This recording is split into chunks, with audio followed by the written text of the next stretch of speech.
Hi everyone and welcome back to my channel. In today's video, I'm going to be going through all of the books that I read during the month of October. So I'll be going through a brief synopsis of each book, the formats that I read each book in, what I rated each book on a scale of 5 stars and why, and who I would recommend each of these books to.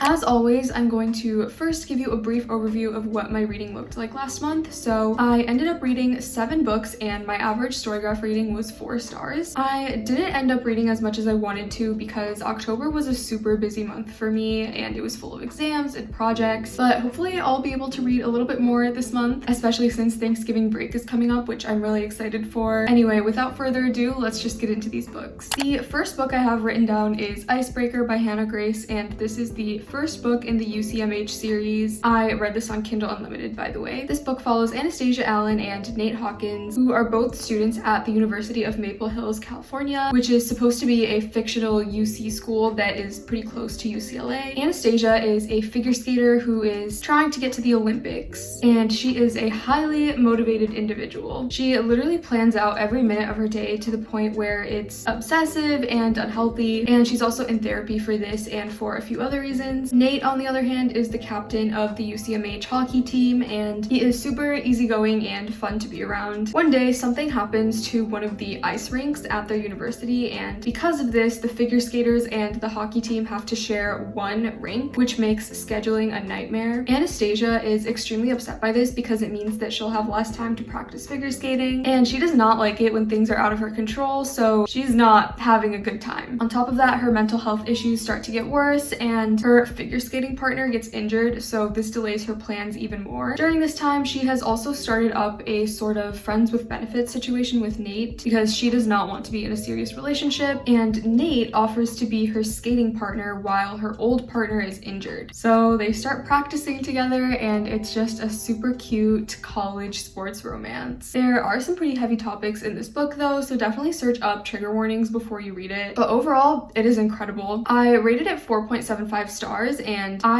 absolutely adored the found family aspect of the story. That's something that I like in just about every college romance, and this one was no different. I'm so excited for the rest of the books in the series to come out, and I especially loved Henry as a character, so I'm excited to see who he ends up with. I was also able to relate so much to Anastasia's character, and I loved the therapy sessions that were included. There was also so much representation for different mental health issues, different sexualities, ethnicities, and so on, and that was very refreshing to see in a Kindle Unlimited romance. The only reason why this wasn't 5 stars is because I saw a few typos and they really got on my nerves. If I see typos, I can't enjoy a book as much. So that really sucked, but I really hope the paperback version doesn't have these same typos. I definitely want to reread this at some point and see if it's been re-edited, and if it has, I will definitely change my rating to 5 stars. Overall, if you like college or sports romances, I think this is a really great one. It reminds me a lot of the Off-Campus series, which I loved as well. Next, I read Perfect on Paper by Sophie Gonzalez on Kindle Unlimited as well. This book follows Darcy Phillips, who is a bisexual girl who runs an anonymous love advice service at her high school. No one knows that Darcy is behind this service, which is good for her because she knows a lot of people's secrets because of the service, and she has also used the confidential information sent to her in the past to make some relatively bad decisions, and she does not want her friends to find out about this because it could really affect her friendships. One day, a guy named Broem, at least I think that's how you say his name, figures out that Darcy is the one behind the anonymous love advice service, and in exchange for his silence, he gets Darcy to help him win his ex-girlfriend back. He also offers to pay her quite a bit of money because his family just happens to be extremely rich. However, in the process of Darcy helping Broem, they both fall for each other. There's also a lot of high school drama that goes down in the meantime, but quite honestly, I cannot remember any of it. I rated this book 3 stars because I just found it very juvenile, and I also felt like Darcy and Broem had absolutely no chemistry. I definitely think I'm done reading books set in high school for a while now because they tend to get on my nerves. I found all of the characters in this book extremely irritating, and even though there was really good representation of different sexualities in this book,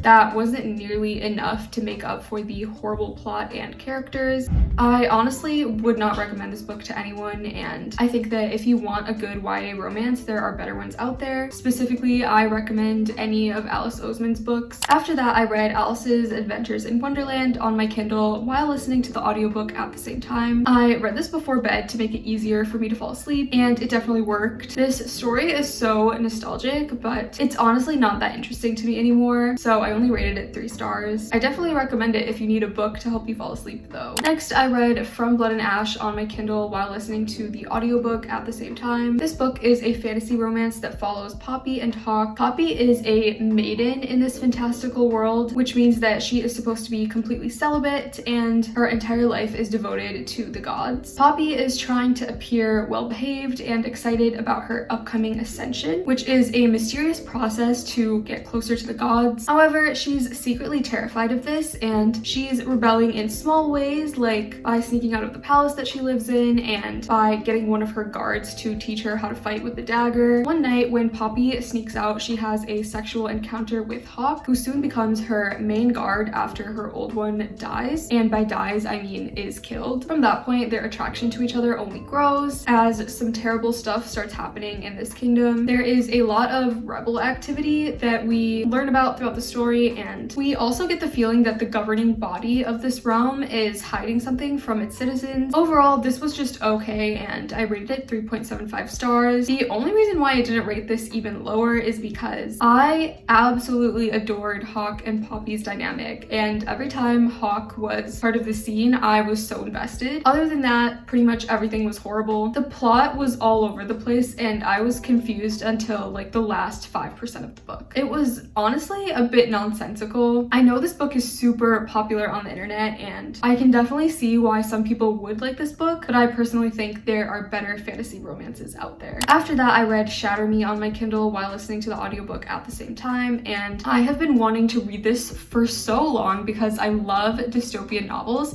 and I've seen so many things about this book on Book Talk. This book follows the life of Juliet, who has the power to injure and kill people just by touching them. And this is not something that she can control, so she has been locked away in a cell so that she can't hurt anyone anymore. One day though, Juliet gets a cellmate named Adam, I believe, and Juliet's life completely changes from there. We also find out that Adam is someone from Juliet's past, which was really interesting. Juliet literally has not had any contact with the outside world for years because she's been locked away. So when Adam becomes her cellmate, she learns that the world has deteriorated even more. One thing I really liked about this book is the fact that the dystopian world is very similar to what would probably happen to our world in real life if things don't change soon. Essentially, people are starving, the natural environment has become a toxic wasteland, and the government has become quite extreme. Juliet is being forced to play a huge role in this dystopian society, and we get to see how she slowly starts to rebel. I rated this 4 stars, and I will be the first to admit that it's pretty trashy, but it's trashy in the best way possible. It reminds me of all the other YA dystopian novels that I used to read in middle school, and I don't know, I just absolutely love this specific genre. It is very cringy, but I'm a sucker for these types of books. I really liked all the hints about the love triangle, and I will definitely be continuing on with the series at some point. I've started like 50 different series though, so we'll see when I get around to everything. I was really able to relate to how Juliet felt about herself, and I thought her inner dialogue was very interesting, especially at the beginning when she was trapped in her cell. I'm not sure how to feel about the main love interest in this book because from Book Talk, I've kind of already spoiled the ending for myself, as in the ending of the series. So because of that, I wasn't really totally able to enjoy the love interest in this story, but I thought it was okay. Overall, if you like dystopian novels, I think this is a pretty great one, and it's very typical of its genre. Next, I read Twisted Love on Kindle Unlimited while listening to the audiobook at the same time. This book follows Ava Chen and Alex Volkov. Ava is a senior in college at the beginning of the book, and she is studying photography. She has had a very traumatic past, so she doesn't really have any memories from her childhood, and she tries to compensate for her trauma trauma by being an overly positive person. Alex, on the other hand, is Ava's brother's best friend, and he is a billionaire who has also had a very traumatic past. In his case, though, he is able to remember every single detail of his past with an unnatural level of accuracy. I believe he is said to have something called HSAM, which is a memory disorder, I think, that causes people to remember every single moment in great clarity. Alex has spent his whole life plotting revenge against the people responsible for his trauma, and he has become a very cold-hearted and manipulative person because of this. One day, Ava's brother, Josh, asks Alex to pick Ava up because she gets stranded somewhere on a very rainy night, and this encounter results in a lot of tension between the two of them. After that, Josh asks Alex to take care of Ava while he is off volunteering in a different country, so we get to see them get even closer. There are also two major plot twists in this book, which I absolutely adored. I saw one of them coming for sure, but the other one I had a general feeling about, but even then, I thought the plot twists were very well written. I rated this book 4.75 stars, and the only reason why it's not a 5-star read for me is that I actually didn't like the sex scenes in this book that much. I feel like the sex scenes are very popular on Book Talk, and they were good. I didn't think they were bad, but I am definitely more into praise, so I'll just leave it at that. I really adored everything else, like the friend group and the overall plot. I highly recommend this book if you like books with the found family trope and with super dark plot twists. Finally, I read Twisted Games on Kindle Unlimited, and this is the second book in the Twisted series. This book follows Bridget and Reese. Bridget is a princess for a small fictional European country called Eldora, and Reese is her bodyguard. Bridget wants nothing more than to just be a normal person, but when her older brother decides that he does not want to be the monarch of Eldora, Bridget is basically forced to become the queen of her country, which basically destroys any hope that she had of leading a normal life. She doesn't want to give up the crown because that means that it would go to her obnoxious cousin, so she's basically forced to give up all her own hopes and dreams and go through some rigorous training to become queen. As Bridget is going through this turbulent time in her life, Reese is there to comfort her despite the fact that the two of them didn't really get along at first, and this was because Bridget felt like Reese was too much of an overprotective freak, but